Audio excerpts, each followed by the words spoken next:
चुनावी मैदान हो या जंग का मैदान हो या कोई भी लड़ाई होती है तो उसमें 2 से 3-4 कैंडिडेट होते हैं जिनके बीच में मुकाबला होता है। जो उन्होंने हम पे भरोसा जताया है, तो उस भरोसे को जो है 100 में 100% इंशाल्लाह पूरा करने की, खरा उतरने की कोशिश करेंगे पहली बात। और बाकी सीसामऊ की जनता हर एक बात जानती है, हर एक माहौल को देख लिया उन्होंने। 2022 में भी उन्होंने ही विधानसभा भेजा था विधायक जी को। तो हम खुद भी बहुत बड़ा सबूत है इस बात का कि विधायक जी बेकसूर है, बेगुनाह है, क्योंकि अगर ज़रा-सा 1% भी उनका गुनाह होता या गलती होती तो शायद हम उनका साथ ना देते। इंडिया वाइज की टीम इरफान सोलंकी जो विधायक है उनकी पत्नी नसीम सोलंकी से बात करेगी। इनसे बात करेंगे कि जो टिकट जिनको भरोसा जो जताया है, टिकट मिला है, वो कितना खरा उस पर उतरती हैं। अखिलेश यादव जी ने भरोसा जताया है, कितना आप उस पर खरा उतरने का कोशिश करेंगे? हम पूरी कोशिश करेंगे 100 में 100%। जो उन्होंने हम पे भरोसा जताया है, तो उस भरोसे को जो है 100 में 100% इंशाल्लाह पूरा करने की, खरा उतरने की कोशिश करेंगे पहली बात तो। क्या जो सीसामऊ जो विधानसभा जो क्षेत्रीय लोग हैं, उन पे कितना आपको भरोसा है कि आप वो जिता करके लेकर के आएंगे? सीसामऊ की जनता पर ही भरोसा है और उन्हीं के विश्वास के साथ ही हम दोबारा जो है हमने हमारी जीती हुई सीट पे दोबारा जो है चुनाव लड़ने के लिए हमने जो तैयारी कर रहे हैं। और बाकी सीसामऊ की जनता हर एक बात जानती है, हर एक माहौल को देख लिया उन्होंने।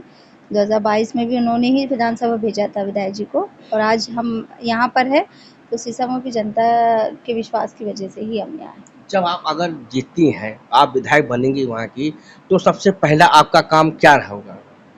क्या अधूरा काम अगर लग रहा है आपको क्या था? पहले इंशाल्लाह जीत जाते हैं और फिर उसके बाद काम तो करना ही है। 2 साल से कोई काम तो हुआ नहीं है, विधायक जी है भी नहीं 2 साल से यहाँ। तो जो काम रुके हैं, काम रुके क्या, कुछ हुए हो भी नहीं पाते। शायद 2022 का हुआ था, कुछ ही समय था, फिर अंदर चले गए थे। तो उसमें जब हम जाएँगे विधानसभा में देखेंगे कि क्या-क्या काम होने हैं, तो कराया जाएगा। और मुद्दा विकास का भी है, जो काम नहीं हुए, अधूरे रह गए, तो उनको करा जाएगा। क्या आप फाइट मानती हैं बीजेपी पार्टी से जो भी करने खड़ा अगर होगा उसमें, तो कितना आप अपने आप को उससे फाइट मानती हैं, कितना? देखिए, चुनावी मैदान हो या जंग का मैदान हो या कोई भी लड़ाई होती है तो उसमें 2 से 3-4 कैंडिडेट होते हैं जिनके बीच में मुकाबला होता है। तो फाइट तो है, लड़ाई तो है, और अगर नहीं होती तो फिर चुनाव भी नहीं होता। तो देखा जाएगा कि जो मजबूती से अपनी बात रख सके, पर मेन और अहम जो रोल होता है जनता का होता है, और सीसामऊ की जनता ख़ास तौर पे जानती है कि उनका विधायक कैसे थे और किस वजह से आज जेल में है। जो विधायक जी जेल में है, आपके पति जेल में है, क्या लगता है कि कितनी सत्यता है जो आरोप लगे गए थे अग्निकांड मामले में, क्या है पूरी सत्यता? क्या लगता है कि आपको कितना वो सही है? आपने अपनी बात से खुद ही कह दिया कि आरोप है, और वाक़ई में आरोप ही है इनके ऊपर जो लगे हैं। नहीं, वो जेल में है तो आरोप हाँ। लगे थे, उसके बाद फिर जेल में गए थे। अब आपको उसको कितना मानती है वो? नहीं, हम तो बिल्कुल 1% नहीं मानते।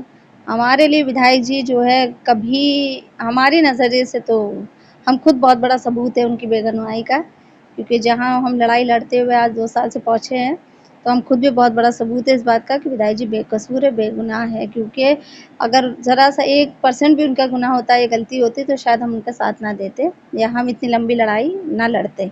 और आज हम यहाँ खड़े हैं, आज मेरे बच्चे उनके लिए खड़े हैं, उनका परिवार उनके लिए खड़ा है, सीसामऊ की जनता खड़े है, तो ये इस बात का सबूत है कि वो बेगुनाह है। तो सीसामऊ से इसमें प्रत्याशी हैं नसीम सोलंकी जी। कानपुर से Mukesh Gautam, India wise news.